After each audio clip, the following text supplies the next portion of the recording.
Well, it's an interesting topic called pluralism. Who is an Indian? Very apt for today's world and very apt for our country. Coming to the next point, which is even more apt, is the military leadership for the present day. Leadership in the present times has had to grow into a prevailing culture of social media, consumerism, and heightened aspirations of the people. The military is a microcosm of the society we live in, and despite being well trained and reasonably isolated from society in general, influences of prevailing times do sometimes affect the military. Military leadership is much more than courage and josh, as are the nuances of commanding a body of troops from the lowest levels to leading the army. Information technology and communications combined with increasing social influence on the awareness of officers and personnel have dictated the training of military leaders. The cradles of military leadership are the academies, and the training centers where the military imbibes its professional competence and leadership skills. The constant reinvention of leadership training modules and regular regimentation supplement a military leader's learning on the job as they have to constantly adapt and assume charge. Should leadership train soldiers and officers to be killers or warriors? Remote destruction and causing casualties by employing drones, precision weapons is a feature of the modern warfare. Most video games available to the children score on the number and speed of kills. Will this killing form a distance without the sounds, concussions, stench, and visual horrors of war, create generations of cold-blooded killers than warriors? We have with us Lieutenant General B.S. Nagal. He is a veteran of the 1971 Indo-Pak War, where he fought in the Fazilka sector. He got injured during the counterattack. He commanded 4 JAT and counterinsurgency operations. Former CNC Strategic Forces Command 2008-2010. Former Chief Strategic Program Staff under NSA in the Prime Minister's Office 2011-2012. And former Director Center for Land Warfare Studies, Clause 2014-2018. Lieutenant General DDS Sandhu PVSM. Lieutenant General Sandhu was commissioned in the Indian Army in June 1967. In a varied, illustrious career of 40 years, he has had multifarious appointments in diverse areas and a foreign assignment in Nigeria. He specialized in ammunition, explosives, and automation. He was the principal of the College Material Management, Jabalpur, and Director General Ordnance Services. He was awarded the PVSM in 2007. He was the first defense officer to be honored with the D.Lit. Honoris Causa. His contribution to the higher education has been recognized by the following awards: Lifetime Achievement Awards, Devang Mehta Award, Bharat Shiksha Ratna Award, Vedic Ratna Award, Indian Excellence Award, Best Administrator of the Year Award 2009, International Achievers Awards 2009, Best Education Performance Award, Haryana Gaurav Ratna Award 2012, Outstanding Contribution to Education Award, Lifetime Achievement Award, Banda Bahadur Award, amongst others. A Fellow of British Institute of Management, Honorary Fellow Indian Institute of Material Management, Patron Asian Council of Logistic Management, member of the IQEF Regional Review Board Asia. He's involved in running a family trust for handicapped children in the memory of his son. In spite of income tax exemption, the trust has not accepted state grants and spends money from the family. Air Marshal K.K. Nohar. Air Marshal K.K. Nohar was commissioned into the fighter stream of the Indian Air Force on June 24, 1972. He has 3,400 hours of flying to his credit. During his initial tenures at the fighter squadron, he flew the MiG-21 and later commanded the MiG-27 squadron. He is a qualified flying instructor, fighter combat leader, and an alumnus of the Defense Services Staff College, Air War College, USA. His command appointments include Commanding Officer of the Premier Fighting Squadron, Commandant of the Tactics and Air Combat Development Establishment, Air Officer Commanding of a Fighter Airbase. He has also served as Chief of Staff at Andaman Nicobar Command, Deputy Chief Commander-in-Chief of Strategic Forces Command. He had served as an Air Officer Commanding-in-Chief of the Eastern Air Command, Shillong, in his previous assignment. Air Marshal K.K. Nahar retired as the Vice Chief of Air Force on May 30th, 2012. Ladies and gentlemen, moderating this panel discussion is Lieutenant General T.S. Shergill, PVSN. General T.S. Shergill schooled at the Lawrence School, Thana, and he graduated from the National Defense Academy, Khadakwasla. He was awarded the President's Gold Medal for standing first in order of merit. Commissioned into the Deccan Horse, he saw action in the Indo-Pak conflict of 1965, where he was awarded mention in dispatches. He also took active part in Indo-Pak War of 1971. He commanded an infantry division on the line of control in counter-insurgency operations in Jammu and Kashmir. And thereafter, he commanded a corps in the counter-insurgency ops in the northeast of India, where he was awarded the Param Vashisht Seva Medal. He is also the Commandant of the Indian Military Academy. He was later chairperson, Punjab Public Service Commission. An avid sportsman, he has been in the Indian polo team and has captained the Indian cycle polo team. He has authored the book Counterinsurgency to a Host Nation. He has also co-authored the book The Monsoon War 1965 Indo-Pak Conflict along with Capt. Amarinder Singh. He presently is the senior advisor to the Chief Minister of Punjab. General Shergill has raised Guardians of Governance, a 4,500 strong ex-servicemen force that reports digitally on Centre and Punjab government schemes in Punjab. Ladies and gentlemen, he is also the chairman of the Military Literature Festival Association. Over to you, sir. Thank you, Biz. Thank you very much. And I'm happy to be here together with my colleagues. We have General Balraj Nagal, that's Balraj. We've got Lieutenant General D.D.S. Sandhu, of course, popularly called Decker, double decker, but shortened to a Decker. And we've got Kishore Nahar, who also has a pet name, and that is Timmy. So here we've got Balraj, we have Decker and Timmy, and with myself, I'm called Mao, and we'll take this discussion forward. Now, as far as military leadership is concerned, the first important text that was written about 2,500 years ago by Sun Tzu. Now, he was a strategist, a military writer, and so on and so forth. But in his times,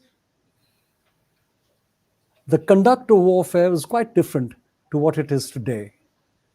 However, it is interesting to note that when he was called to the emperor, presented to the emperor, and the emperor was told that here's a young man who's got a lot about him and he can be a general.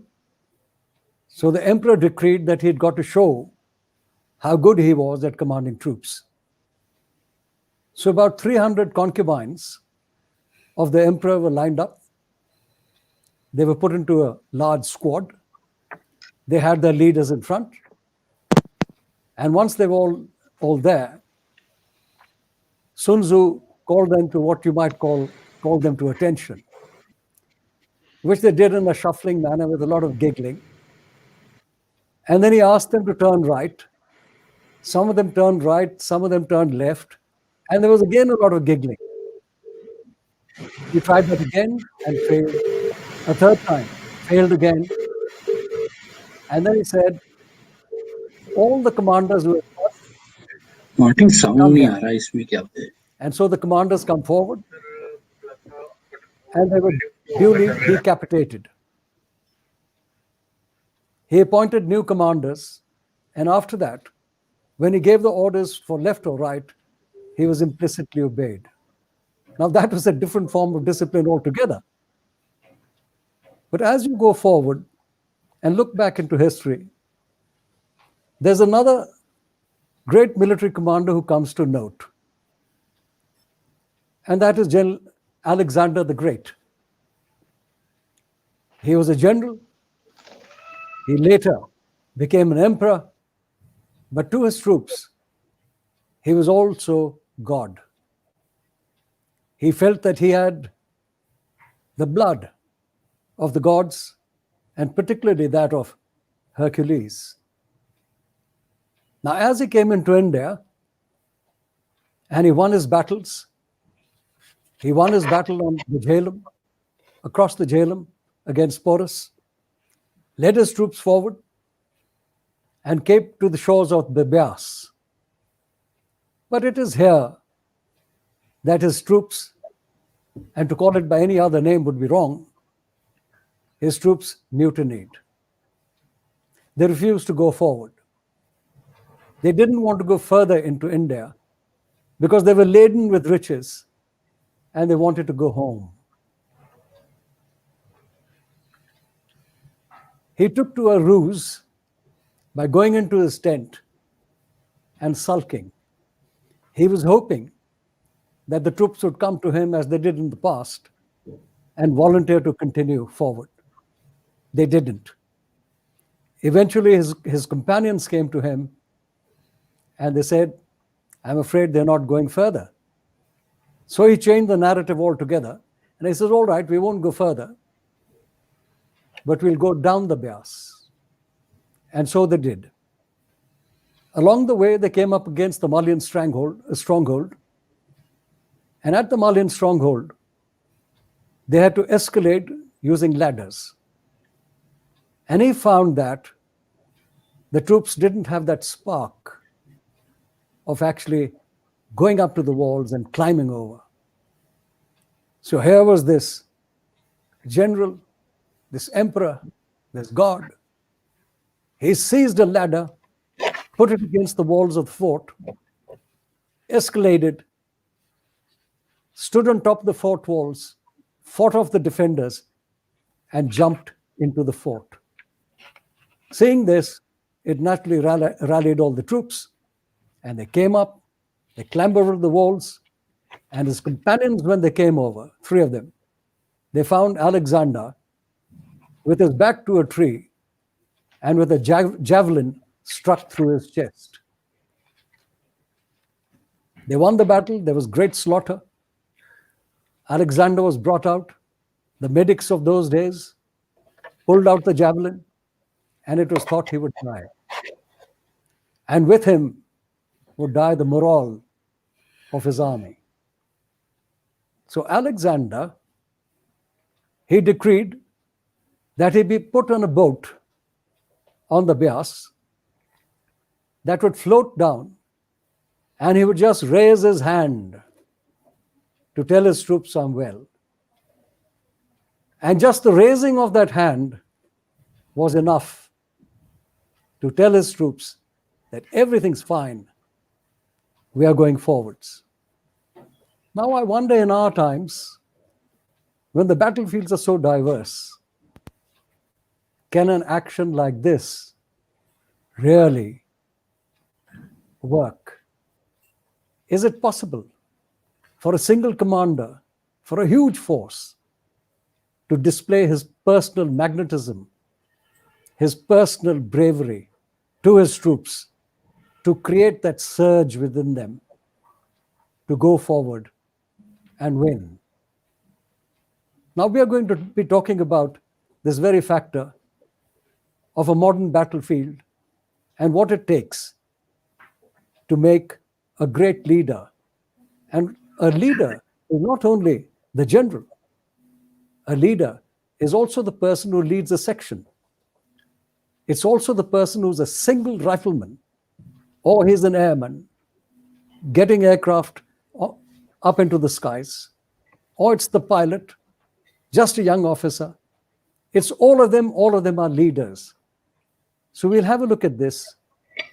And the way I figured it out is that I'd request my colleagues, one by one, to spend a little time and talk about their views on leadership in the modern age. Balraj, could you start with that, please?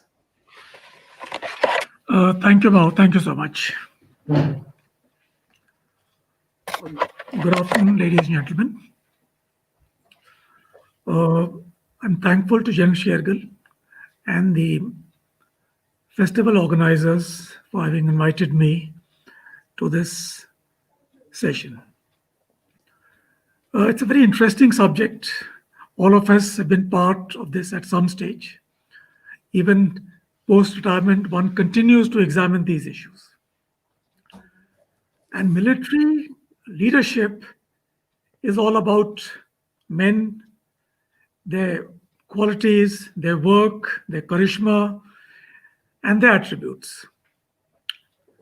When we were young cadets, the names before Manekshaw were Rommel, Guderian, Montgomery, MacArthur, Nimitz, and a few others, till Field Marshal Manekshaw arrived on the scene. And why I say this is that these personalities are very important to understand military leadership and its evolution. I take my mind back to 1971. And of course, Mao was part of it. The war had not started, but the chief then, General Manekshaw, later on Field Marshal, was on a visit to all sectors in the West. We were deployed in Fazilka, as somebody has mentioned earlier, and we were a brigade there. And there was a brigade Sainik Sammelan. I would say about 1,000 people must have been collected by the brigade commander to listen to the chief. There were three personalities on the stage. The first was the corps commander, General L.C. Raleigh of the Guards, a very stylish man, very articulate, very suave. And we all had great admiration and respect for him. The second was General Capt, the Western Army commander, again, a man of his own standing. But it was the chief, General Manekshaw, who actually set the stage. The way he spoke, his conduct, his address to us was electrifying. We were very young officers. I just had about a year and a half service, and some of the men were even just out of recruitment. But the impact of that man was tremendous, because we went to war a few days later. And it stayed with us what he had told us. That is, you have to defeat the enemy. So I am quoting Field Marshal Manekshaw for the simple reason that for the first time in India, we had a leader whom you could look up to, whom you could talk of, and subsequent events have proven us correct. Then immediately after 71 came the 73 war, and you saw a hero in General Dayan, but more importantly, you saw a hero in General Sharon. So these were two military leaders who did outstanding work for Israel. So it wasn't lost on us what it takes to be a good military leader. And I take my mind a little back. As I come down the ladder, it is not because they were lesser in strength, courage, or actions, but because they were at a lower level. From my regiment was Colonel Desmond Haid, later on Brigadier Haid. The Battle of Dograhi is a classic battle where a unit defeated another unit and captured more than 300 prisoners, unheard of.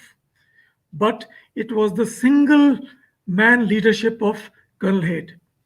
It is important to know that he'd taken over the command of the battalion just a few days before the war. But he'd been a 2IC of the battalion, and he knew every man. And his orders were, we will not come back till we are victorious. Then one was schooled in smaller battles as we rose. There is this famous book called Pork Chop Hill of the Korean War. It brings out the bravery of the Chinese as well as the Americans.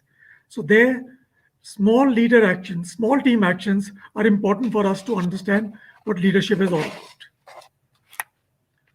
I've raised these issues for a particular reason because I want to draw from these people the qualities that they've spoken of, the attributes, and their actions. And I forgot to mention General Capt, who was the architect of the Vietnam victory. I mean, it is classic to read what he did, how he did with such meager resources. So now, having set the stage as far as leadership is concerned, I'd like to talk of a few attributes, which of course is number one question later on. But these leaders, in their talks later, brought out certain attributes of military leaders which are essential, and which I agree with in total. The first is professional knowledge and professional competence. Every great military leader speaks of it. Second is decision making.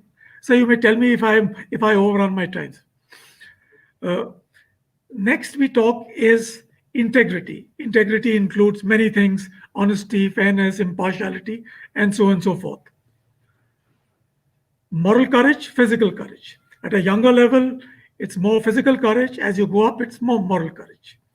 Loyalty. We've all been schooled in the famous Chetwood motto, which is inscribed in the Indian Military Academy. That your loyalty first is to your country, then to your organization, and then finally to yourself. And Field Marshal Manekshaw emphasized on something called character. Now, that's very important. When I look at General Montgomery or Rommel and all, they have common issues. Whether it is communication skills, whether it is foresight, it is vision, or it is judgment, or self-confidence.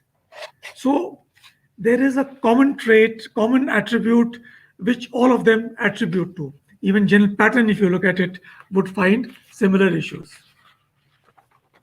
But now I want to look at something which is little beyond this. We've all progressed in the last 70 years since, or maybe 75 years since the World War ended, and 50 years, 49 years since 71 war went, 48 years since 73 war. And there are changes, but those changes do not detract from what I've already said. They are sub part of this. So I'd like to touch on a few issues which I feel are very, very important to future leaders. First is change management. Now, this is part of professional competence, but this is assuming greater importance because time is getting compressed, technology is evolving at a very fast pace, operations are fluid, there is non-contact warfare, there is psychological warfare, there is information warfare, and therefore change management is a critical issue of future military leadership. Second is perception management.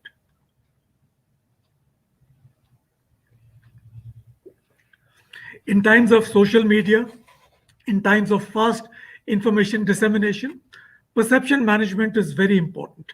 And strategic commanders, and I repeat the word, strategic commanders must look at strategic perception management.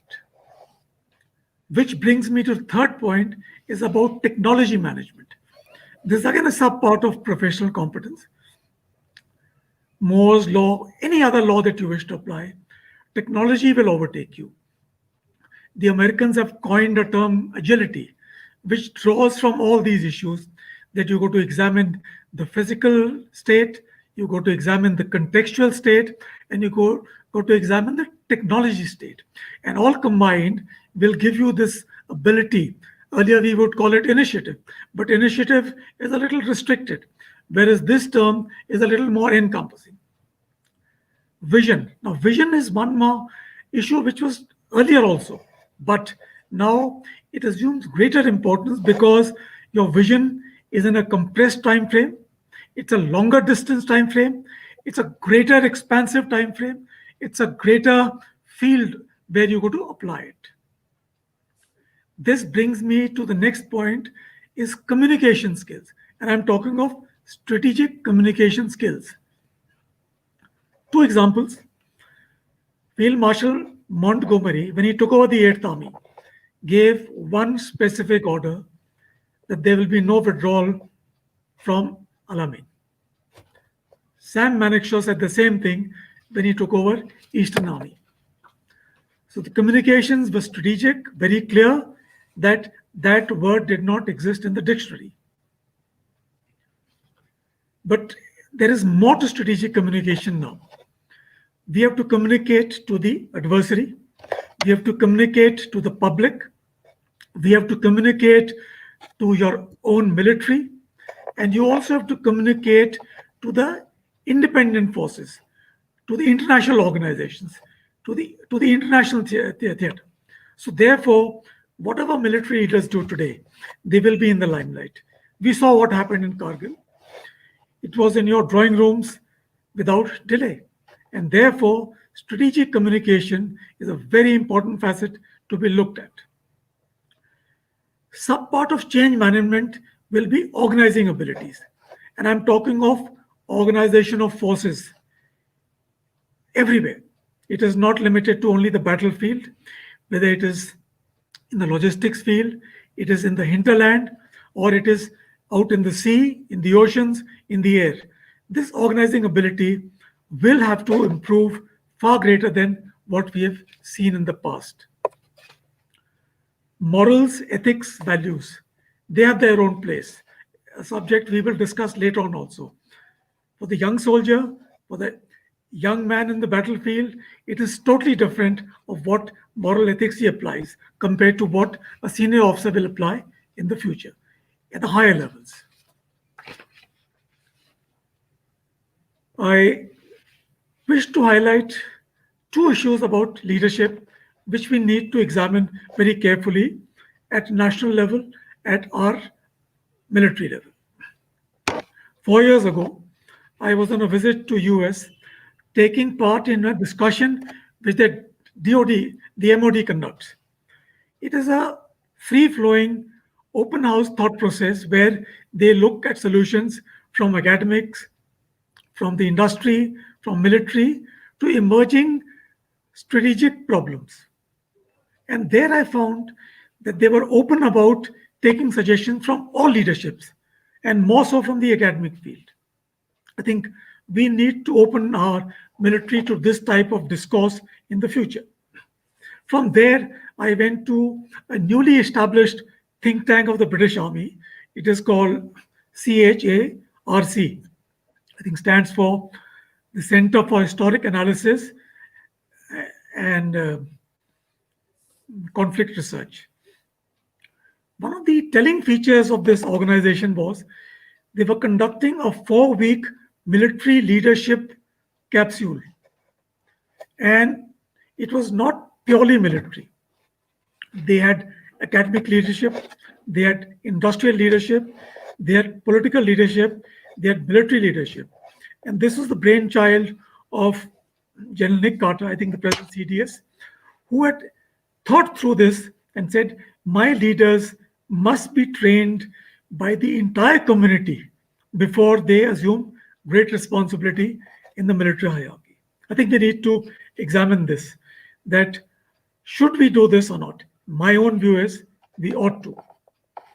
I'll put a stop to my talk here and I will take part in the subsequent discussion. Thank you all. Thank you, Balraj. It's interesting that you brought out the aspect, different qualities that are required. And one of them you touched upon was vision. Now, it's fairly well known that in every individual, there are 4 personalities lurking there, some high, some low. And one of the qualities or the personality that is within everybody is that of a dreamer. Because everybody dreams, everybody thinks of doing something else. But actually what that really translates into is vision. And then you have somebody else who might not have as much of vision, but he can make a vision work. And so there you have the person who has the logic to do that as a personality. And another aspect which you brought about communication skills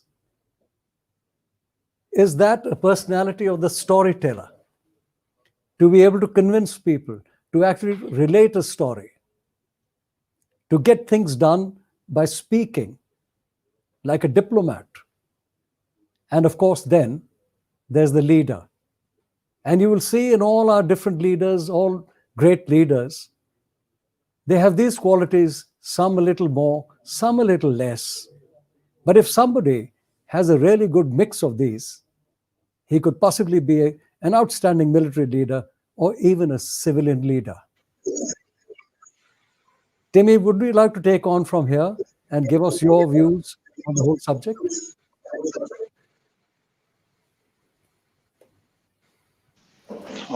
Thank you, sir. Good afternoon, ladies and gentlemen. At the very outset, I'd like to thank the Chief Minister of Punjab and the organizers of the Chandigarh Military Literature Festival for giving me an opportunity to share my views on this platform.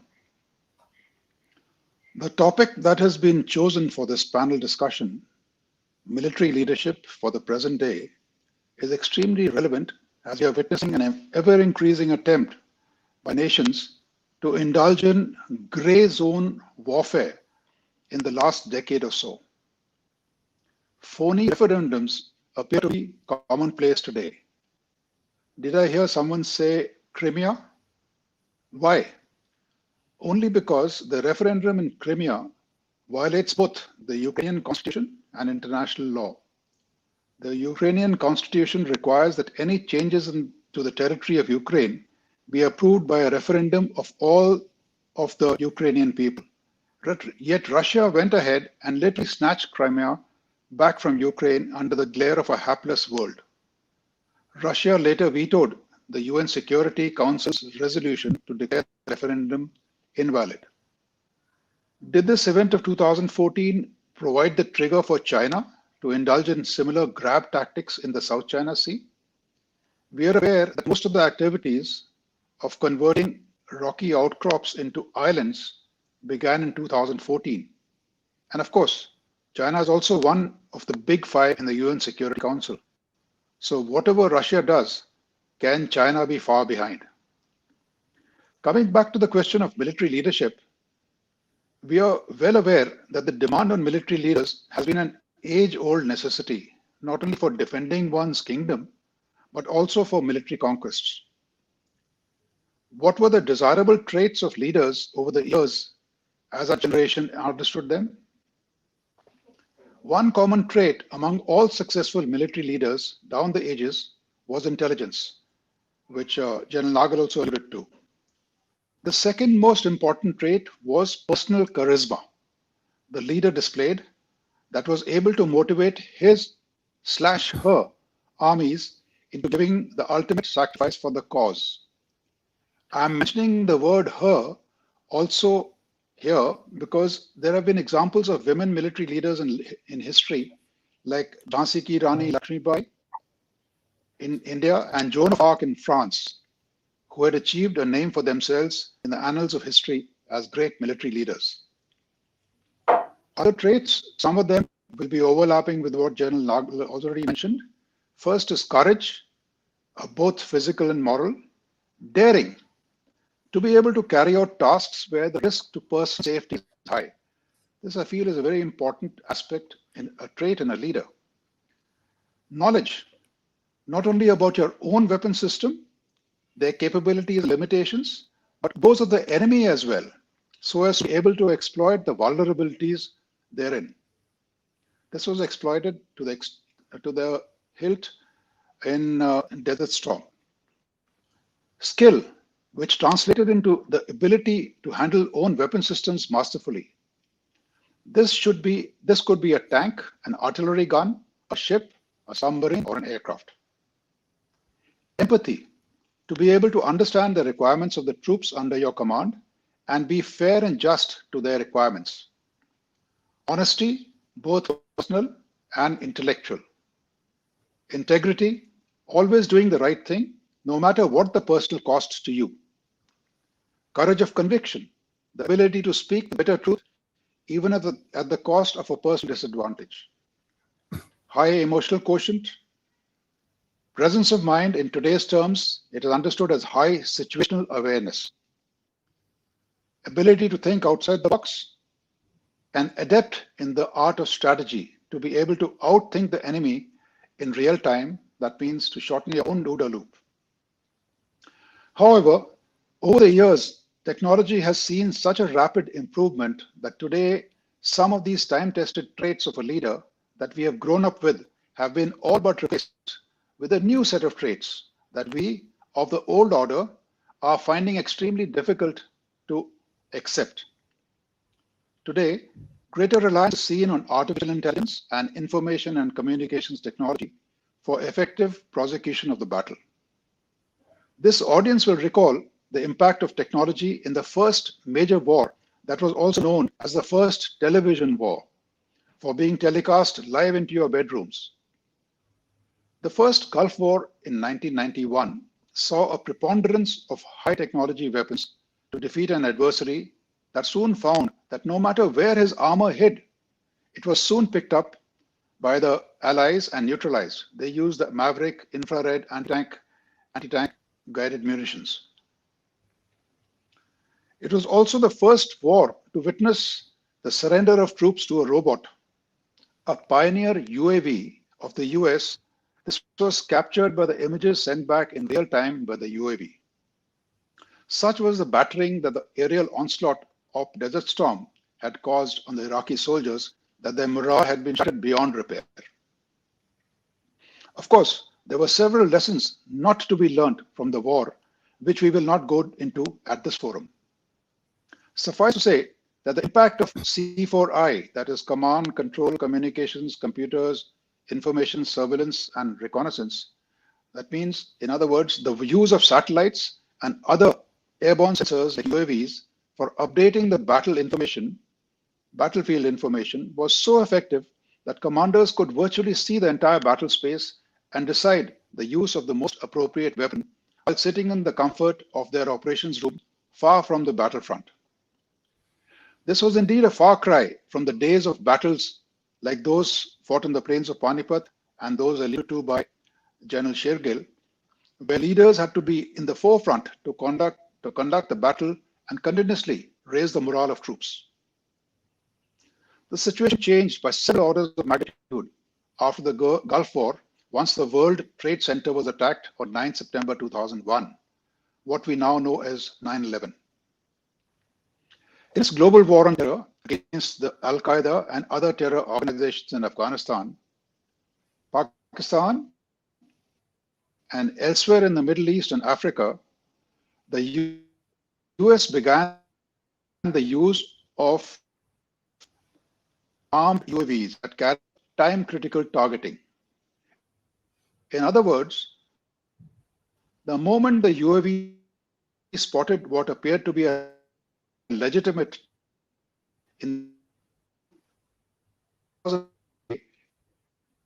engineer launched Hellfire missiles to neutralize the target. These targeted killings were considered a crime by some. The US in its position, saying that those targeted were known terrorists who were a potential threat to US citizens worldwide. The events of the US's global war on terror subsided to some extent. The lessons about the drone for asymmetric warfare became increasingly clear to many countries around the world, particularly those faced with a civil war within. Yemen, for example, has been faced with a continuous series of attacks on the strongholds of the Houthis ever since 2015, when Saudi Arabia formed a coalition in support of Yemeni President Mansour Hadi, who was forced to seek refuge in Saudi Arabia by the Houthi-led rebels. Both were claiming to form the legitimate government in Yemen. Despite their limited resources, the Houthis, with the assistance of Iran, have begun using Qasif-1 drones developed by the DRDO as a clone of the Iranian Ababil to carry out attacks on neighboring Saudi Arabia. What began as an attack on military parades and airfields culminated in an attack on the Aramco oil facilities at Abqaiq and Quraysh on 14 September 2019. Despite having the most advanced integrated air defense system from the United States, the Saudis were not able to prevent this attack that impacted the world oil production by 5% and Saudi production by almost 50%. On November 23rd, very recently, 2020, the Houthis attacked the Aramco facility just outside Jeddah and tore a hole in a tank containing almost 5 lakh barrels of oil. There is even greater threat to the water desalination plants of Saudi Arabia, which is a clear and present danger, of which the Houthis have warned Saudi Arabia. Possibly the Houthis are holding back as the fight is not against the people of Saudi Arabia, but against the government. It is clear that the Saudis have not been able to plug their air defenses, even till as recently as November. Is this why they are extending a hand of friendship to Israel? Probably fishing for the Israeli Iron Dome air defense system? The first question that the panel discussion attempts to answer is, should leadership train soldiers and officers to be killers or warriors? From what has been discussed so far, it will probably emerge that the CIA operatives persecuting the global war on terror have been unaffected by their actions at carrying out targeted killings. However, the truth is different. It is now confirmed that despite not feeling the stench of dynamite and blood on the battlefield, these operators suffer from a disorder known as PTSD, that is post-traumatic stress disorder, because of their ability to see the horrors of their actions on the targeted terrorists who get badly dismembered as a result of the strikes. This is not to come to the defense of these operators, but only to address this question whether these operators qualify as warriors or not. Are they merely playing computer games where, unfortunately, the targets are live humans? An ethical question which the nations employing such operators hasten to answer by saying that this is being done in national interest. No clear answers, therefore. The second question is very similar, that will this killing from a distance without the sounds, concussions, stench, and visual horrors of war create generations of cold-blooded killers and warriors, very similar to the first. But I will add just a few more points. Drone wars are increasingly becoming the flavor of the day. The recent Nagorno-Karabakh conflict has seen an extensive use of drones by Azerbaijani forces against the Armenian troops. They've also targeted the armored vehicles and artillery with telling effect. Are there any lessons for us in India here? It is well known that the Chinese have invested in developing UAVs and UCAVs over the years, including ones that carry air-to-ground missiles similar to the Hellfire. Ostensibly, these are for use against terrorists. If so, stealth for such UCAVs is not necessary, as terrorists would never have an air defense system against which these drones need to move in unobserved. Obviously, these are designed for use against an adversary with an integrated air defense system. The adversary could be on China's borders on all sides, eastern, western, southern, northern. The lesson for us in India is obvious. There is no doubt that Timmy, could we stop yes, there, and we'll move on to the questions a little later. Okay. Certainly. Well, that's a very interesting point that you raised about charisma and bearing. I mean, we all understand that charisma and bearing has got a short shelf life. And the reason being that unless it's backed up with the other solid qualities, it won't work. But it's a great help to a commander if he has these qualities. But it's rather strange that many of the leaders of yesteryear were shorties. You had Napoleon, who was very short. If I may say so, Hitler was very short. Mussolini was very short. And so when you look at it, it's the other qualities that over a period of time take over. But charisma and bearing are most important to make the first impression, to actually get across to the people you command. Decker, would you like to take it on from there? So, please go ahead. At the outset, Can you hear me? At the outset, We haven't got him.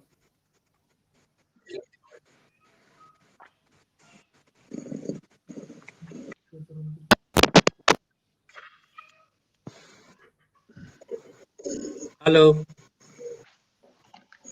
Okay, we can hear you.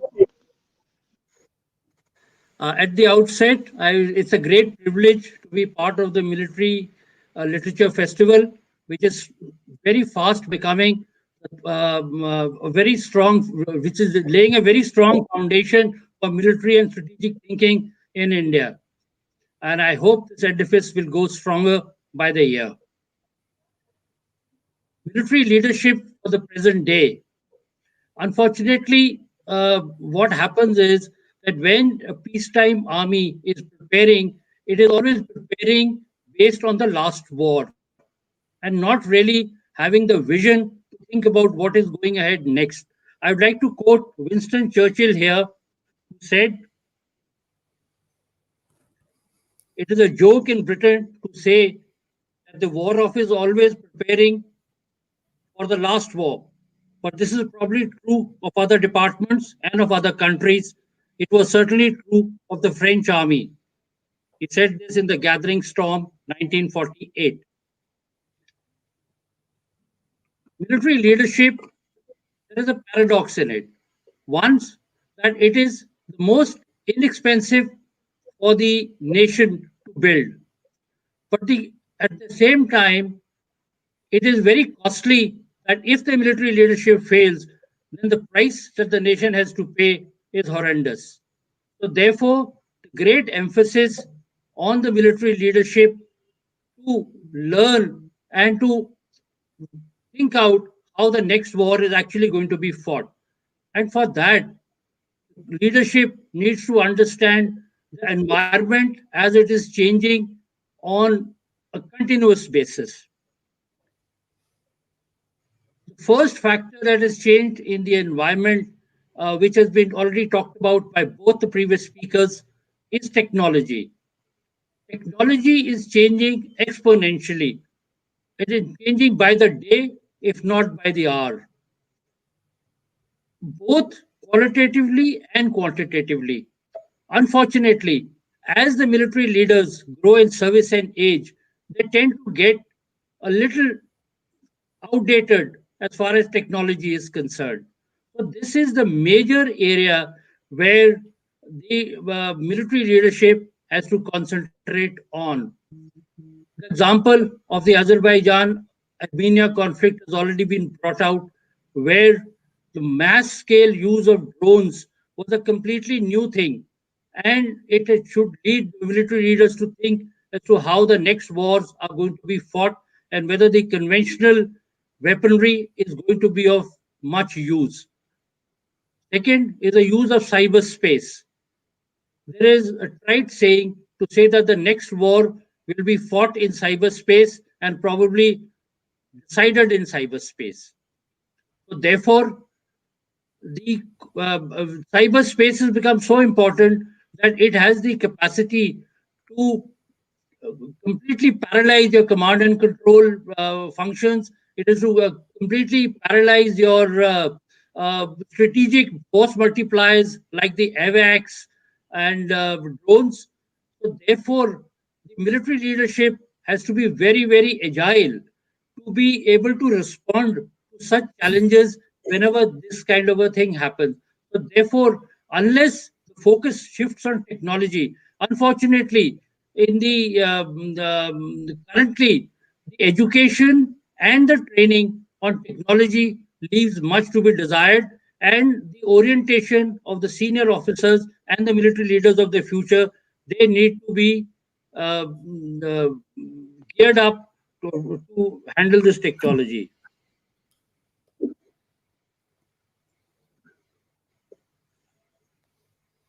The next thing is the qualitative change in the manpower that has taken place. The Indian Army is no longer what it was 2 decades ago or even 1 decade ago. The soldiery today is well educated, they are very techno savvy, and they are well aware of their legal rights. So therefore, this challenge of the leadership is to how to handle this growing awareness among the men. With, like General Shergill brought out, charisma goes only has a short shelf life.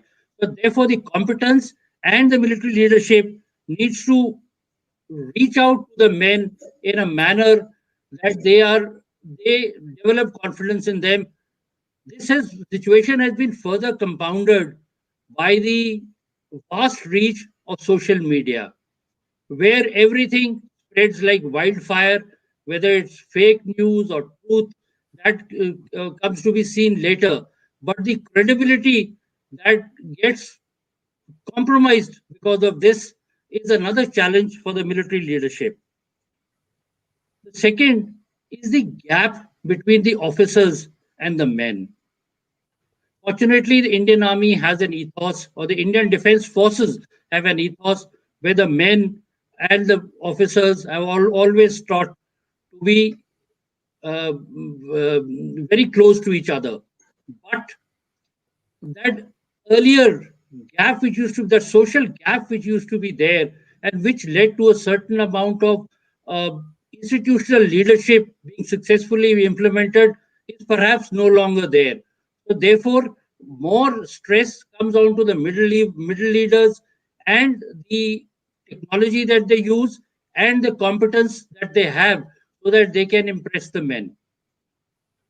The next is change in the environment which the military leadership has to handle, is the presence of women in the defense forces.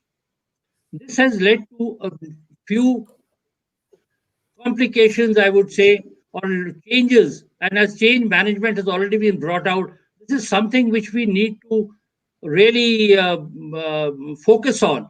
And the new leadership of today's day has to be aware of the gender problems. It has to be aware of the legal rights. And we need to understand that today's officer cadre, and particularly the women officer cadre, they are very well aware of their legal rights. And therefore, this is an additional challenge which has come up for the military leadership. The next issue which the military leadership of today has to handle is the continuous stress that the major part of the defense forces, particularly the Indian Army, is undergoing due to the internal security issues. It is almost a half and half tenure. That half the time you're in IS and the other half you're in peace areas, and there also you're training. This leads to a lot of stress amongst the men, psychological problems. I would not go so far to say that it is that post trauma social disorder, which is stress disorder, which was talked about by. It is an issue which needs to be handled, and how this coupled with the shortage of officers, the shortage of particularly at the lower level, where officers are stretched to the hilt. I think that is something where it is going to be a very major challenge for the present day leadership. Second is handling of certain sensitive issues, particularly in the IS scenario. The military leadership in the present day has to be seen to be responding properly to it. I will not go into the details, but we are all aware, at least in the defense forces, of that incident of the barrier Why has this where, been put up? hello, Why has this been put up? Carry on, Decker. right. We all know the incident of the barrier where which had a because of the political pressure which had a fallout in the defense forces. I don't think this is the right forum to discuss this, but issues like this lead to a loss of credibility of the senior military leadership. Secondly, the division in the forces of the handling of the Major Gogoi incident. Firstly, when he did it, the Jeep incident, and then secondly, the fallout of that after that when there were disciplinary proceedings launched against him in an entirely different case. Now, the cases may have been different, but in today's environment of social media, we find that these things tend to go hand, and the military leadership has to respond very, very quickly to it.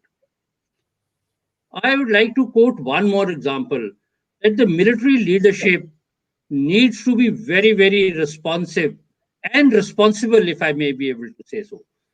Is that if you find that a protocol or something of SOP which has been outdated over a period of time, or the situation is developing where that thing needs to be jumped, then decisive action has to be taken by the commanders concerned. If need be, the political leadership has to be advised and they have to step in and jump that protocol. I am referring to the Galwan Valley incident where 20 soldiers who went in unarmed and were martyred. I think it is a classic situation where the top military leadership should have responded as the situation developed and got found ways to handle it in a different manner. Being a sensitive issue, I will not go into it any further. The next important aspect. Decker, you've got just 1 minute now. All right, sir. The next is that the education has already been brought out, and as what I will just say, Richard Meinhardt. Richard Meinhardt said that you have to have a committed learning environment where the military leadership, this point has already been touched earlier, so I will not labor upon it, that you have to have an all-round development over there. For all, whether it's you have to get the academics into it, you have to get the psychology into it, you have to get the world perspective into it, and you have to get the entire Indian political scenario into it. Therefore, the military leadership must have a complete understanding of it. I will conclude now by saying that the traditional military traits which have already been brought out will always stand true all the time. But the challenges lie in understanding the new situations and responding to them in a manner so that the trust that has been reposed by the country in the defense forces is never compromised. Thank you. Thank you, Decker. I'd mentioned earlier that whether it's a military leadership or it's a civilian leadership, the personalities within each human being are about the same. There are those four qualities, or you can say personalities, that exist there. Now, what you find in India and abroad is that the level of violence in society, if I may so term it, varies from country to country. You take Afghanistan, where 30 odd people, 40 odd people are dying almost every day to bomb explosions. And these aren't combatants. These are civilians. They're women, ladies, children.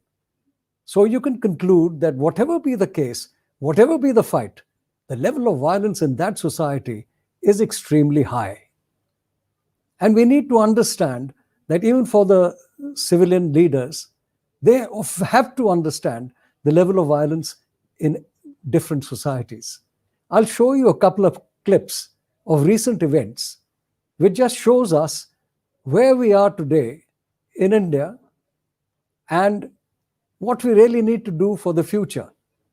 If you could put this on. ये माता जी को भी बेंगलोर से ला रहे हो और cycle पे बिठा के कितने दिन हो गए वहाँ से चले? 1 महीना 4 दिन। और यहाँ से कहाँ जाओगे?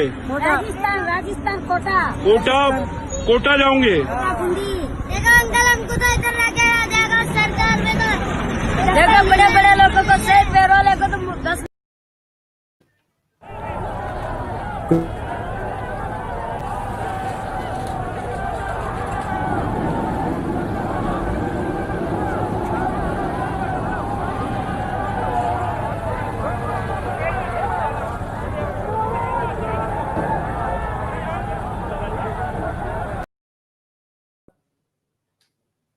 Now, the purpose of showing those clips had nothing to do with the political element. It was just to tell you that India today, the level of violence in society is very high. And not only that, a lack of empathy amongst all of us. And beyond that, our attitude towards people dying. I remember at one stage, I hope General Malik is listening in, I had accompanied him to the United States. This was immediately after the Kargil operations. And he speaks very well. But there was one area that he was not going into, which was the casualties that we had suffered. And I kept telling him that you must speak about the casualties, because the reason we had suffered those casualties was that we didn't want to extend the area of conflict and make it a general war. And so it became increasingly difficult to take on those terrible heights amongst those rocks and snow to get up to the enemy. We went to the first place, he didn't say so. We went to the second place, he didn't say so. Eventually, before going to the State Department, I asked him, I said, please, sir, do mention this. And then we had this meeting with Strobe Talbot, who was the deputy of the State Department. And the general mentioned it. He told him, he said, we didn't want to expand the conflict. It might have led to greater, almost an entire war. And that's why we had to fight in a limited terrain, in a limited area, and we suffered so many casualties. Now you'll be surprised what the reaction was of Strobe Talbot. Tears came into his eyes because people matter. So when we are on the battlefield, or we are in the civilian areas or at peace, I think in every way, the level of society, the level of violence has to be brought down. Now, I'd like to ask my panel, what does a military leader expect from his troops? He's commanding the troops. What does he expect from the troops? Balraj, would you like to take that on?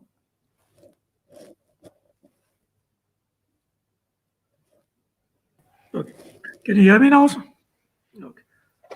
Well, there are a few things which are universal, which a commander would expect from his troops.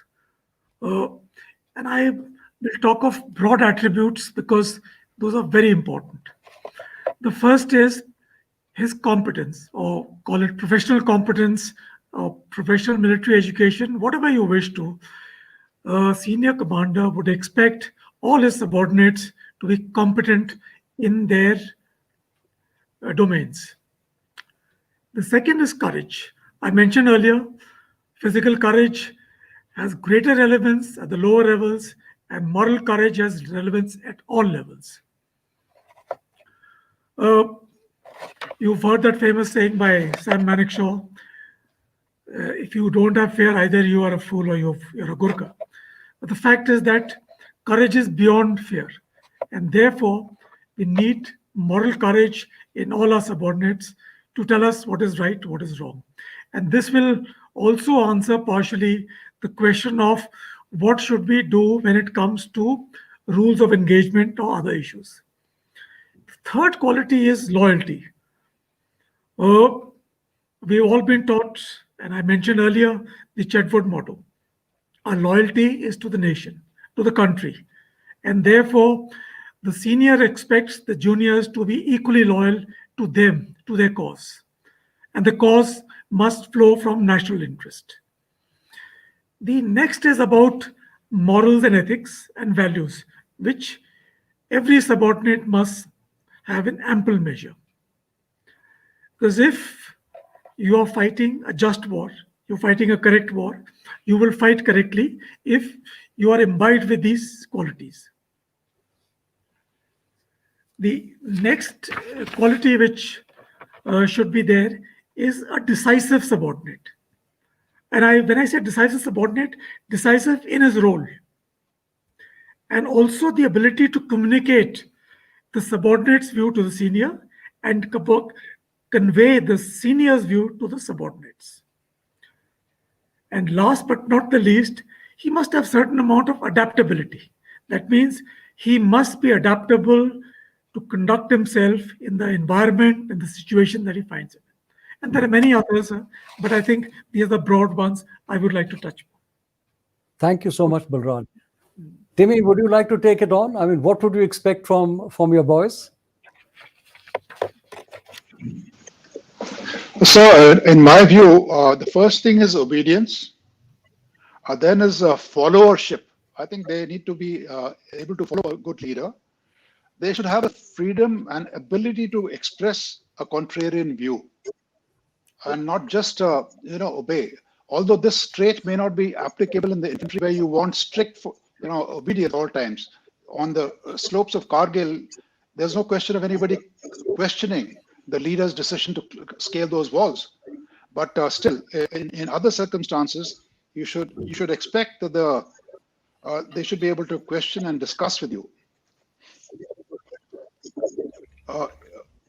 Loyalty, Balraj already covered. Here I'll just mention one small incident. When in 1957, my father was adjutant of 27 Light Attack Regiment.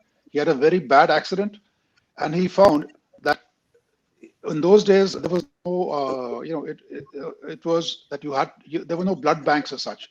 So the entire Thambi regiments, all the Madrasi troops, they were lined up in the hospital ready to give blood to their adjutant, who was a very, very strict adjutant.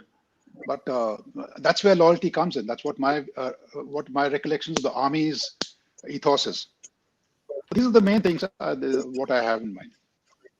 What one expects from a leader, from his subordinates. You see, the backbone of the Indian Army or the Indian Armed Forces is really the regimental system. Because when a person fights, he really fights for his buddies who are on either side, whether in a trench or a tank, or somebody sent up his fighter pilot into the air. He's still fighting for his fighter pilot. And it's the same in the Navy. And so it's really speaking a spirit that has to be bred within units. And this brings out the best in individuals, it brings out the best in men. But as you said, we do need loyalty. We do need respect of the flag and fighting for the flag. Although the flag may be just a company flag or it may be just a battalion flag, but you're fighting for that flag because we know the battalion flag is fighting for a higher flag and everybody is pulling together for India. We could move on to the fact that military leadership functions as a microcosm of society. And I'd like to show you a clip of Field Marshal Manekshaw of what he felt are the requirements, the main requirements of leaders. Could we see that? Ladies and gentlemen, this is very, very important in our country. We have tremendous pressures. We have large families. We have fathers, mothers, uncles, aunts, nephews, nieces, their fathers, mothers, etc. We have pressures from them. We have pressures from members of parliament. We have pressures from all sorts of people. And we lack the courage to withstand that pressure. This is very important for us in India. And that takes me to the next attribute: moral and physical courage. I do not know which is more important, moral courage or physical courage. Were I talking to a lot of soldiers, I would lay emphasis on physical courage. But since I'm only talking to a handful of soldiers, and mostly civilians, I will lay emphasis on moral courage. What is moral courage? Moral courage is the ability to distinguish right from wrong. And having distinguished that, you must have the courage to stand up and say your piece, irrespective of what your superior thinks, irrespective of your colleagues, irrespective of your subordinates. You must have the courage to say so. A yes man is a horrible man. He must be shunned. He is a disgrace. He may rise very high. He may become a minister. He may become a field marshal. But he will never, never become a leader. He will be used by his superiors. He will be disliked by his colleagues, and his subordinates have no respect for them.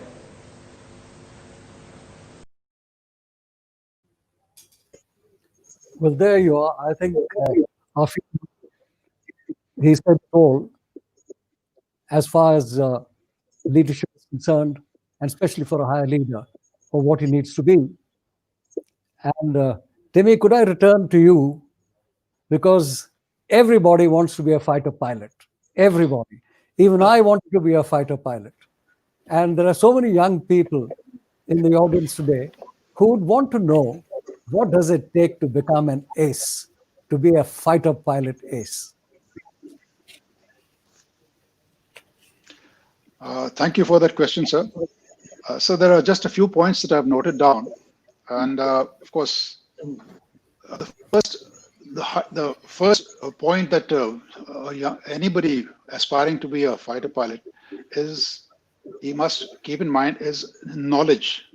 That means he must have knowledge about his own systems, and like I mentioned, he must have knowledge about the enemy systems, so that he knows the capabilities and limitations of his own machine, and he knows the capabilities and limitations of his own weapon systems and those of adversary, so that he can exploit the weaknesses and his strengths of his own. The next, of course, for a fighter pilot is flying skill. There's no doubt about that, because till such time that we get into a situation where we are fighting from the remote areas, and you're not engaging in one-on-one combat, flying skill will still be a very, very important attribute. Leadership qualities on employment of air assets. So it's not just you don't go out as a package of 4 aircraft. You go out as a package of 40 aircraft. You take a full team across, and this is brought out in a gradual process. There's a learning process. You have leadership courses. In India, we have at Tactics and Air Combat Development Establishment, we have a fighter combat leader course, and this course has graduated to a fighter strike leader course for the strike pilots, and also for people who are from the other branches, that is the fighter controllers who control the air combat as it is developing, who are on board the AVACs and at various radar stations on the ground. Then you have transport pilots also participating in this. You have helicopter pilots participating in this. So it's a full composite team that is being trained in the art of aerial warfare. So that is very important, how you train this person to take on higher positions. And when he's leading that 40 aircraft mission, he has the authority to kick authority. The word uses kick authority. That means he uses his position as the leader of that mission. He may be a flight lieutenant, but he can use that authority given to him to be able to tell everybody what his place in that formation is and what he needs to do. And he comes back, and his debrief is extremely clinical, and he comes and ticks off. His CO may be sitting there, but he ticks off that CO that you did not do this, this, this. That is the difference as far as Air Force is concerned, the ethos of the Air Force as compared to the ethos of other services, which are very regimented. Timmy, could you go beyond that? Because yes, you would understand that then he needs to be a systems manager. He needs to be a systems manager, because today he will be swamped with a lot of information. He should be able to sift the wheat from the chaff and see what is relevant to him. And his situational awareness needs to be extremely high. He needs to have a sense of cunning, a little bit of cunning, so that he can beat adverse fate of the game. And he has to be daring. These are some of the traits. Thank you, Timmy. Timmy, could you take it a little further? Oh, Fate, let me show you a video which you must have seen a number of times. I'll just show you a small clip. Balakot.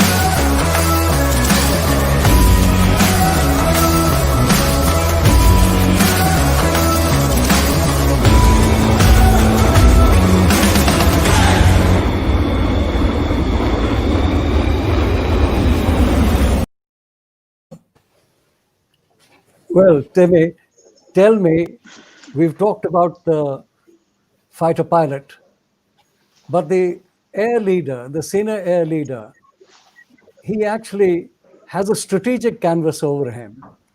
What are the qualities do you think a strategic leader who's looking at a huge operational and strategic area needs to have? So he has to have. He has to be ready to understand what are the effects of his actions. Now, if he carries out a certain task, he's given a certain task by the, say, let's say in this case, he's given a task by the political leadership.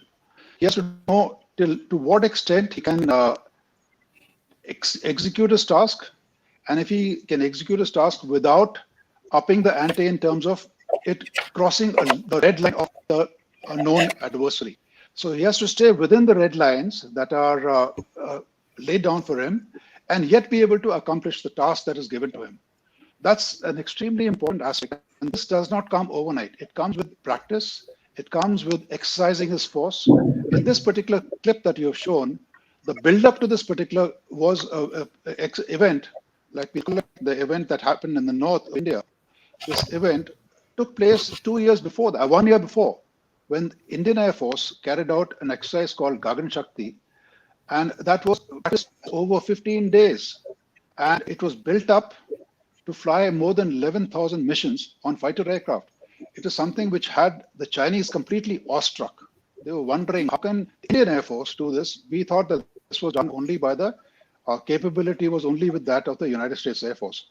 So the leader has got to have, if he's the strategic leader at that stage, to be able to have such large forces at his disposal, he has to know what is the impact that those forces will create by carrying out a tactical action. The strategic impact that of this tactical action will have could go out of proportion, and yet he should have the capability to control any escalation that takes place thereafter. Thank you very much, Timmy. And that brings me on. Could I add a few words, sir? Yes, please go ahead. Right. Go ahead, Balram. I have very limited exposure to the Air Force, but as CNC SFC, it was my task to interact with these daring people. And I wish to highlight a few things which I saw. Timmy can add to that. Of course, the first was team building. Like he mentioned, a package, that's a big package. So team building is one of the essentials of an officer, of a leader who will take this strike package with a nuclear weapon with him. Second is the Esprit de Corps, which you spoke of earlier. Third is motivation. Now, this is the most dangerous mission you're going on. War has gone to such an extreme that now there's a nuclear holocaust. But it's the motivation which will take him there, which is actually a drive in him, the daring in him, which will do it.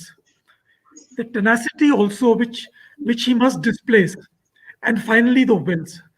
So these are the things, he's an isolated man. He's flying. There will be no I mean, normally you expect radio silence when you go on these type of daring missions. He's alone, he's isolated, he's got a team to take. So what I saw was this great motivation, this great esprit de corps, and this great tenacity which they displayed. And finally, of course, this indomitable will to deliver that weapon on the target. Thank you, sir. Thank you, Balraj. And actually, we go on to something different. Well, not really different. Timmy has touched upon it earlier, of remote killing, if you could call it that. And I'm going to show you a very short clip. And after that, very honestly, we're going to talk about something which I'll come to later. Could we see the clip?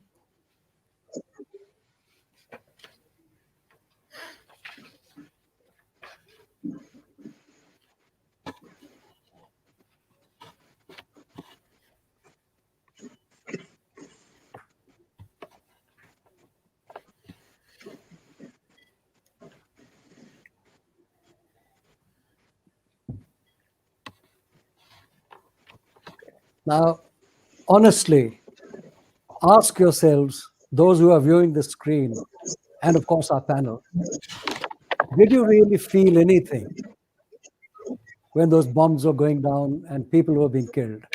Did you really feel? Because what worries me are the children. Because, we are going to draw our leaders from the children and build them into leaders. And they're all playing these video games. And the video games are primarily about killing and how quickly you could kill and how many kills you could have.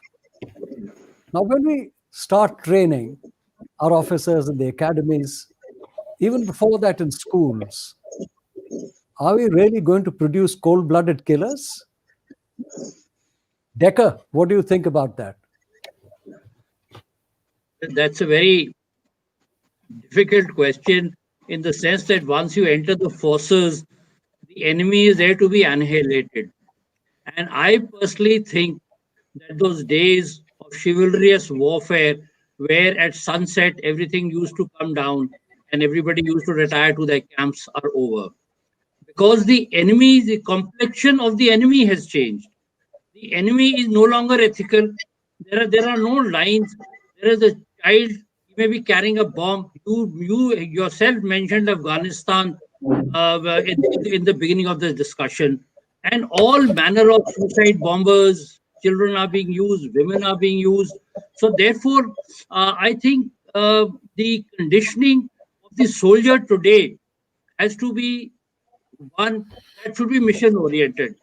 And compassion should have a place when you're dealing with your own people, like in internal security situations. But when you're dealing with the enemy, I think it has to go out of the window. It should be consigned to history now, because you never know who the enemy is. So therefore, I think the mission remains paramount. Beyond that, the moot point is that are we going to condition the entire school going children of our country in that mold? No. I think we need to get this feeling into the soldiers once they enter the forces and they start training over there. That is the time we have. We have seen a lot of examples in history. I will not name them because it's a very sensitive kind of or would say politically incorrect statement to make, where religious leaders have not followed the enemy and them had to pay a heavy price later on. I think we need to understand that mission should remain paramount. Whatever the collateral damage, if it can be avoided, nothing like it. But if it can't be avoided, it needs to be done. Thank you, Decker. Balraj, any points on this? Yes, I would like to. So actually, this remote killing is not so new as we are looking at it. I will take your mind back to the Second World War. First, you saw the German strafing of forces and civilians at the outset of the war. It was a very impersonal thing. Of course, most of it was in the movies, but actually it happened on ground also. More important is What happened? If you remember a city called Dresden, the Allies had no remorse. They just bombed out the city, and the Germans were at the receiving ends. So it is not for the first time that we are seeing that mass killing is taking place, and they have no empathy for that. Now, what has happened, sir? The ability of the drones and the cameras to bring home the reality to you real time is disturbing. But let me put it this way: the first two nuclear bombs and the only two nuclear bombs ever dropped. Harry Truman never saw the people. He had no connect. Enola Gay had no connect. The pilots had no connect. The bombs were dropped, and lakhs of people died. So the impersonal part of killing is nothing new in history. It's there, and today the thousands of nuclear bombs which exist are meant to do exactly that. The targeted killing is what is now driving this debate, and especially the autonomous weapon systems. So, what is the aim in war as I look at it? As a soldier, my aim in war is to destroy the enemy's capabilities. Now, capability can be in any form, in the human form, in material form, in weapon form, and platform form. Even shooting down an aircraft in the sky from ground is actually destruction of capability. So we're killing a pilot in air at times. So the human is only part of that destruction capabilities. The second aspect is if you don't kill, you may get killed. And it happens in CIOps. So we've got to look at that issue. And the next point I come to is technology is giving you an advantage. And I quote Patton that you don't die for your country, you make the other guy die for his countries. So therefore, if technology is giving you an advantage, you must use it. So this brings me to the aspect of morality and ethics. As a soldier on the ground level, it is very, very difficult to decide whether he shoots or not when he encounters a soldier or an insurgent. I belong to Forjat, and Fazal Mukim, in his book, writes a battle between two company commanders, Shabir Sharif, the brother of General Rahil Sharif, and Major Narayan Singh of Forjat. They were face to face. They had no choice but to kill each other. I mean, is there a choice? No, sir. A soldier hardly has choice. So there is no moral, no ethics. And I would say that we must abide by the laws of conflict, which are Geneva Conventions, or certain rules of engagement if they're announced in advance. But we must not forget our aim is to destroy enemy's capability with whatever we have.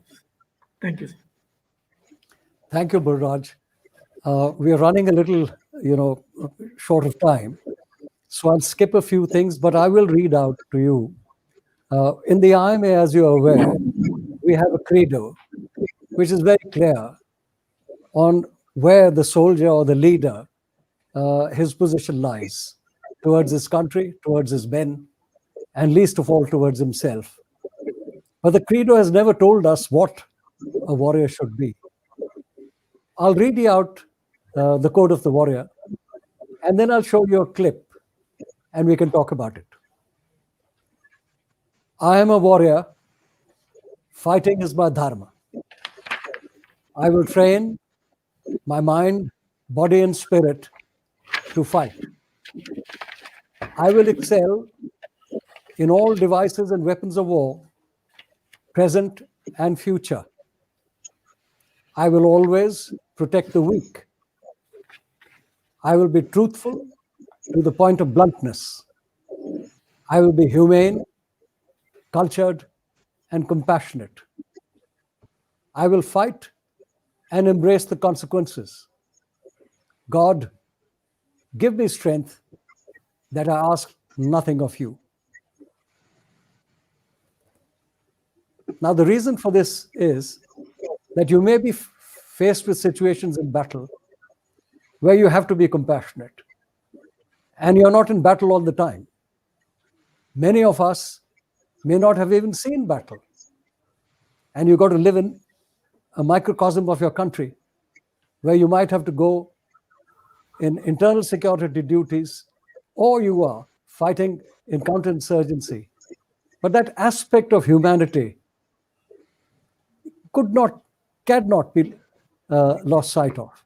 Now let's see what Sam Manekshaw has said about what he expects from a young second lieutenant.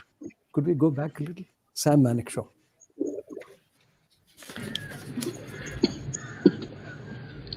You are required to ensure the security of this country against any aggressor. What does that mean for you? It means that you should have to fight, and fight to win. There is no room for the loser.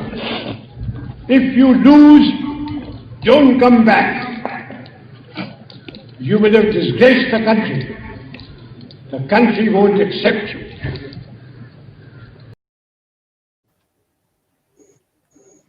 And now, keeping in mind the code of the warrior, yes, Timmy, you wanted to say something? Anybody? No. Well, keeping the code of the warrior in mind, I'm going to show you a clip, and then we can talk about it for 2 or 3 minutes. This clip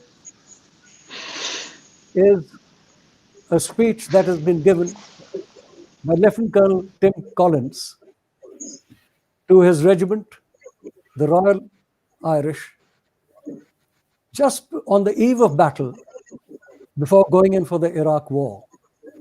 It's of course enacted, and the actor is Kenneth Branagh, who is a famed thespian and film actor. Let's have that. No, go further, go further. We are going into Iraq to liberate and not to conquer. We will not fly our flags in their country.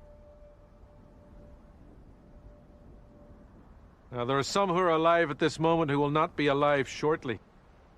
Those of them who do not wish to go on that journey, we will not send them. As for the others, I expect you to rock their world. Wipe them out, if that's what they choose. If you are ferocious in battle, remember to be magnanimous in victory. Iraq is steeped in history. It is the site of the Garden of Eden, of the Great Flood. It is the birthplace of Abraham. You tread lightly there. You'll have to go a long way to find a more decent, generous, and upright people than the Iraqis. You'll be embarrassed at the hospitality they offer you, even though they have nothing. Do not treat them as refugees in their own country. Now, if there are casualties of war, remember that when they got up this morning and got dressed, they did not plan to die this day. So allow them dignity in death. Bury them with due reverence and properly mark their graves.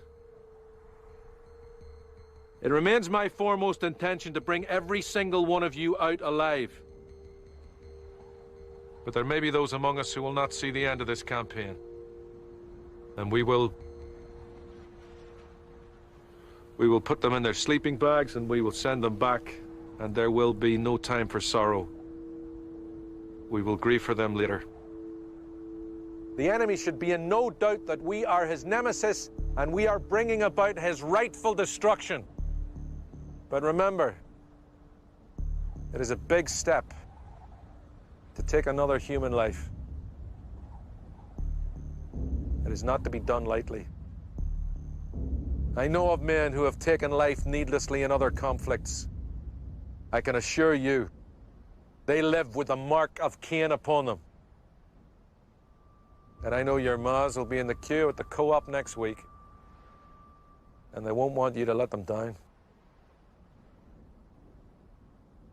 Let's bring everybody home safely and leave Iraq a better place for us having been there.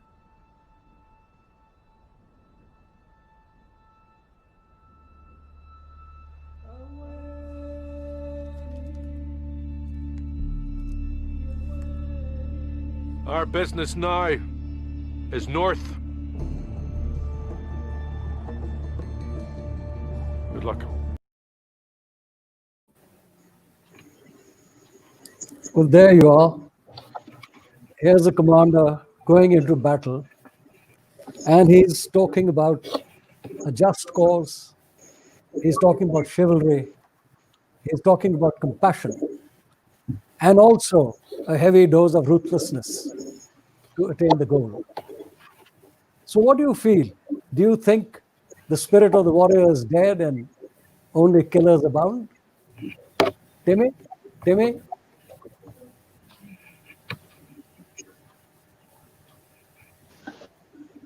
So in my view, he's talking about being an ethical warrior, which is in today's world, it's possibly it's an oxymoron, because either you kill or you get killed.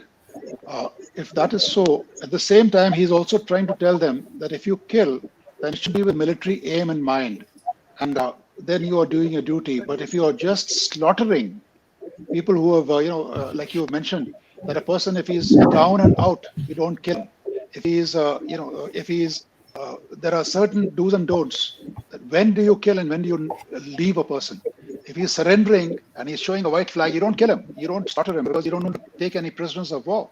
So those, I suppose he's alluding to that when you carry out your military task, stick to your military task, and doing so, if you have to kill, so be it. But avoid any actions which avoid lasting hate. You are not treading. You're treading into an area which has got history. So don't destroy monuments and things like that. He's giving them general broad guidelines, and he's giving them the higher direction of the way he wants the war to be conducted, how he would like to see the war, and I think that's the sense that I get out of his speech. Timmy, thank you. Balraj? So, Timmy's highlighted a few issues that he's talking of an ethical war. The context is quite different from what we are faced with if we're going to talk of Indian military leadership. But if we're talking of general, it's a different matter. This is an invading army which is out to uproot the so-called dictator or whatever you wish to call him. The aim is very clear, regime change. And I think one of your next question pertains to regime change being ethical or not ethical, whether it was contrived or false information was fed and things like that. But in our context, I think we're quite clear. We've seen so many wars now. Anybody who followed Geneva Convention was not faulted. And I think as far as we're concerned, we should look at the Geneva Convention as a guiding principle. Once a person is surrendered, whether it's at land or sea, or any civilian or captured areas, we would abide by that. But till the battle rages, till the war is on, I think we need to be clear that a national aim is to be obtained, and we should continue the battle till we are victorious. Thank you. Thank you, Balraj. And actually, I thank all my colleagues. Thank you, Timmy. Thank you, Decca. Thank you, Balraj, for coming onto this program and giving us all your views. And I'm sure the viewers themselves would have been vastly happy with the program that we put up. And to the viewers, I think we've got to carry on, whatever it be. The warrior spirit has got to be within us. Warriors cannot be killers, and killers cannot be warriors. Thank you so much. God bless, and good night. Good night, sir. Thank you so much. Good night. Thank you. Thank you, sir. Thank you very much.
His Excellency the Governor, Mr. VPS Badnor, he asked me, he said, General, is there a military literature festival anywhere in India or in the world? So I told him, I said, I'm not aware there isn't any military literature festival anywhere. So he said, why can't we have it in Chandigarh? I said, certainly we can make an effort, but first I must have the views of the Chief Minister of Punjab. 4 years ago, we started the Military Fest program in Punjab. Object being to teach our youngsters with regards to military affairs, whether there were wars with China or whether there were wars with Pakistan. The Military Literature Festival Chandigarh has gone from strength to strength over the years, bringing together veterans, historians, strategists, economists, poets, artists, former spies, politicians, and even film stars from all over the world, with a focus that always remains the military, past, present, and future. Military Literature Festival of Punjab is one of the most inspiring events which takes place in Punjab every year. And it is attended by veterans who have not only done this country proud, but who can inspire future generations. The soul of the Military Literature Festival actually focuses around the warrior, his activities, his culture, his knowledge, and his understanding that since he is powerful, he must always help the weak. And I see lots of people there who are buying things and new books coming out, which I've read maybe 40 years ago or 50 years ago when I was under training myself. And subsequently, further research has gone into it and new books emerged with different events. So we thought that this was something that, of course, keep everyone abreast with what's going on, and also for the newer generation to understand. Punjab has drunk deep the chalice of courage from one end of the world to the other. Punjab has been and is a land of soldiers since times immemorial. This is the first edition which is going virtual to honor our veterans, also to inspire younger generations and generations to come to follow the footsteps of our brave veterans. Like shotgun shooting, horse shows, polo, to photography, to bird watching, to adventure events like cross-country runs, cycling, off-road shows, Braveheart motorbike shows, vintage car rallies and paragliding. But now, this time, it will be virtual launch with more national and international participation. I'm very happy that the organizers, led by General Shergill, have done a great job. It's grown in leaps and bounds, and where we started off as a little lit fest has now become the talk of India, and we are the only military history festival that is existing in the country. I'm sure younger generations will be inspired, and we will not only learn but we will enjoy ourselves at the festival. This year, since we are going to have it virtual, I would want lots of people to be virtually be connected to us in this Military Literature Festival. Well, I'm sure that this year we'll have a great virtual content which is going to reach out to the far corners of the globe. So look forward to meeting you all in this virtual Military Literature Festival from the 18th to the 20th. The Raksha Mantri will be addressing the Military Literature Festival in company of His Excellency the Governor and the Honorable Chief Minister. It's going to be our fourth one, and I not only wish it success, I'm going to be very much part of it. For me, it's something that I look forward to every year, and I hope so will you.